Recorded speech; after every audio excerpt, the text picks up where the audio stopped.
This video reads Drake just lost his final battle against Kendrick Lamar. Now, like a lot of people might remember, last year Drake decided to take legal action over Kendrick Lamar's song, Not Like Us. He went after Universal Music Group, the same label that's been behind him his entire career, accusing them of artificially boosting the popularity of Kendrick's track during their beef. Drake, through his company, Frozen Moments LLC, claimed that Universal and Spotify were involved in an illegal scheme using bots, payola, and secret deals to push Not Like Us to the top of the charts. According to Drake's lawyers, Universal did not rely on chance, and they said that the label launched a full-blown campaign to manipulate streaming services and airwaves in Kendrick's favor. Universal ended up firing back instantly, calling the claims offensive and untrue, insisting fans simply chose the song they wanted to hear. Neither Kendrick nor Spotify publicly responded to any of this at the time, and at the time, this wasn't a full-blown lawsuit. It was what's known as a pre-action petition, meaning Drake's team wanted to preserve any evidence that could support a potential case later on. But the bigger picture here is how all this ties back to Not Like Us, the record that became the decisive blow in the Drake versus Kendrick feud.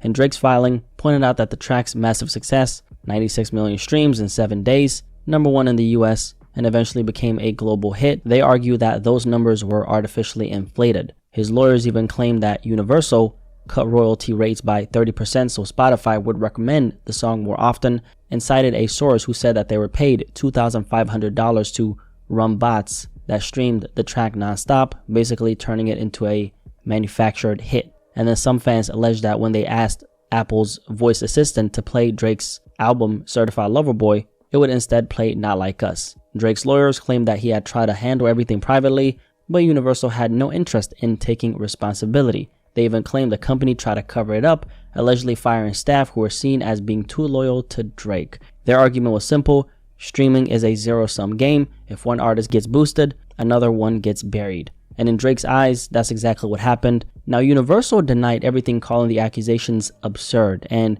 reminded everyone that fans chose what they wanted to hear. And since all this came out after the beef was already over, ended up shaping a certain perception of Drake, like he couldn't let it go, or that he was trying to fight a cultural loss through the courts instead of music. In other words, people felt like, damn, this guy isn't really accepting the loss. And the timing couldn't have been more symbolic, because this filing came just days after Kendrick dropped his surprise album, GNX, widely seen as a follow-up to Not Like Us. Then a few weeks later, in January of this year, Drake took things even further. He officially filed a defamation lawsuit against Universal Music Group, the same company both him and Kendrick released music through. And fast forward to now, things have officially taken a turn, because just recently a judge dismissed Drake's defamation lawsuit over Not Like Us. The court ruled that Kendrick's lyrics couldn't be taken as factual statements, calling them non-actionable opinion. Basically, the judge said that this was a part of a heated rap battle, not a literal accusation, and that was the very thing that Drake was trying to fight against. He was saying that Universal, the same company he's still under, unfairly targeted him and helped tarnish his reputation, not just by letting Not Like Us spread, but by what he called artificially inflating its success. And this is important because this idea has actually been discussed for a very long time. A lot of people online have questioned whether or not Not Like Us success was completely organic, or if it was being pushed harder than usual. That conversation started way before Drake filed the lawsuit. People were already debating how organic the song essentially was, and if the reach that it had was actually real.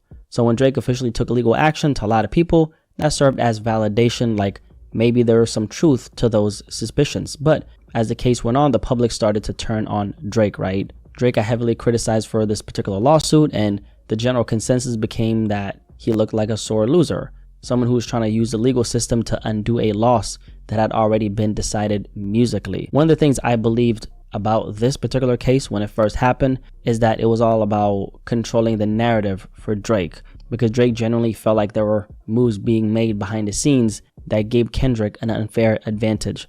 And from his perspective, this was his way of trying to expose it, right? And I always looked at it as this wasn't really about Not Like Us, the song. It was about the machine behind it, or what Drake alleged was the machine behind it. When Drake filed that pre-action petition and accused Universal Music Group and Spotify of artificially inflating the numbers for Not Like Us, he was also at the same time trying to expose something he thought was bigger than the rap beef itself. He felt like the system itself was rigged against him. But to me, that never really made sense though, because Drake himself is a machine. He's benefited from the same system his entire career, right? From playlists to radio pushes to marketing rollouts. And Drake has always been one of the biggest names in the industry. We already know that, right? So for him to suddenly kind of turn around and say that the system's unfair to him, it's kind of ironic. At the same time, this is what he's saying. And so I feel like it's fair to bring up his side. Now, to this day, I still don't believe that Kendrick would ever knowingly be a part of something so shady, knowingly, because personally, I don't look at it as this is who he is, because Kendrick's entire career has been built on authenticity and integrity. So to think that he'd allow fraud or manipulation around his music doesn't really make any sense to me. What I do believe is that the industry machine around these two artists can blur the lines between marketing and manipulation. At that level, things get messy, and sometimes the moves labels make for profit can cross into questionable territory without the artist ever knowing. And so that's what I personally think happened. And when I first spoke on this, I said that Not Like Us was pushed harder than your usual rap song, because obviously we all know that it wasn't a regular rap song, not because Kendrick needed the help, but because Universal knew how much momentum that record could create, which it eventually did. And the song generated a lot of dinero. So after this recent court dismissal, it's obvious that Drake's plan didn't land the way he expected. He tried to turn what he saw as manipulation into a legal argument, but the judge basically said, this was rap, not reality. And so when you lose a rap battle and take it to court, people stop seeing it as a fight for fairness. They see it as you trying to undo your loss. And, Drake is one of the most intelligent artists in hip hop. He's not just reacting. He's also trying to control the story long term. And that's exactly what I personally think that this lawsuit was about. He wanted to rewrite how this moment could be remembered 10 years from now. But now that it's been dismissed, the opposite kind of happened. It cemented Kendrick's win even more in a lot of ways. Now, going over some of the specifics of why it was dismissed. The judge who was handling this case, Jeanette Vargas, officially ruled that Kendrick's lyrics, where he accused Drake of being a certified pedophile, couldn't be taken as literal statements. She called them non-actionable opinion. In simple terms, the court said this was a part of a heated rap battle, a war of words, not something meant to be believed as factual.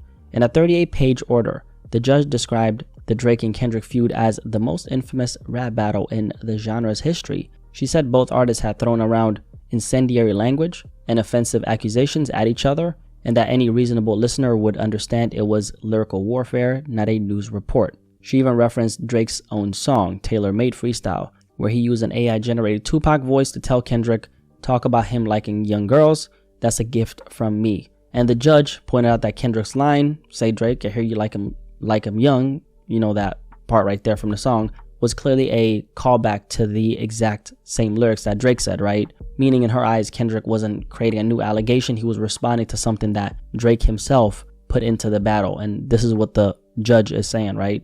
And that context ended up being a huge part of why this case got tossed out. The court basically said, look, this was a rap feud filled with trash talk, threats, and exaggeration. No one listening to these songs would reasonably believe they were hearing verifiable facts. Drake's legal team had accused Universal Music Group of running a campaign to create a viral hit out of Kendrick's record, one that spread a dangerous false narrative about him.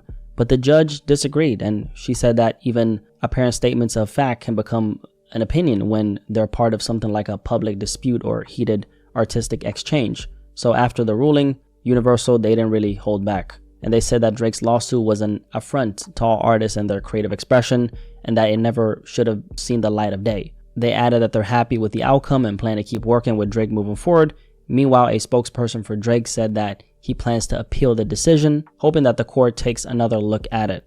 As for Kendrick, he hasn't commented on this case at all ever since everything happened. So it looks like Drake might have lost the final battle against Kendrick, man. But then again, the lawsuit was never really about Kendrick himself. It was about the machine, the system behind everything that Drake said pushed all these allegations against him. From the start, I didn't really think this case was going to hold up in court. I mean, the only thing I thought could have maybe had a chance was the, pedophilia part, because that's one of the most damaging things you can accuse anyone of, right? If anything was going to fall under defamation, it would have been that. But here's the thing, when you decide to engage in a rap battle, you're stepping into the court of public opinion, not an actual courtroom. And I think that's what Drake was really fighting. The perception, the memes, the headlines. To me, it was a lost cause from the start though. But at the same time, no one really knows why Drake pushed it as far as he did. Considering how calculated Drake is, I can't help but feel like there's something deeper behind why he did all this. My best guess, it was about narrative control, trying to shape how this moment will be remembered even if the outcome didn't go his way. I'm curious to hear what you guys have to say though. Drop a like before you leave and let me know in the comment section below. Was this Drake trying to protect, like, was this him trying to protect his legacy, or just do you look at him as a sore loser? Okay, I'm very curious to hear what you guys have to say. I think just when it comes down to him not trying to lose his reputation instead of being a sore loser, it might have been something deep on why he would put this lawsuit together on this song. It might have been something deep within just the lyrics in general. It's not a bad claim from him though. Not at all.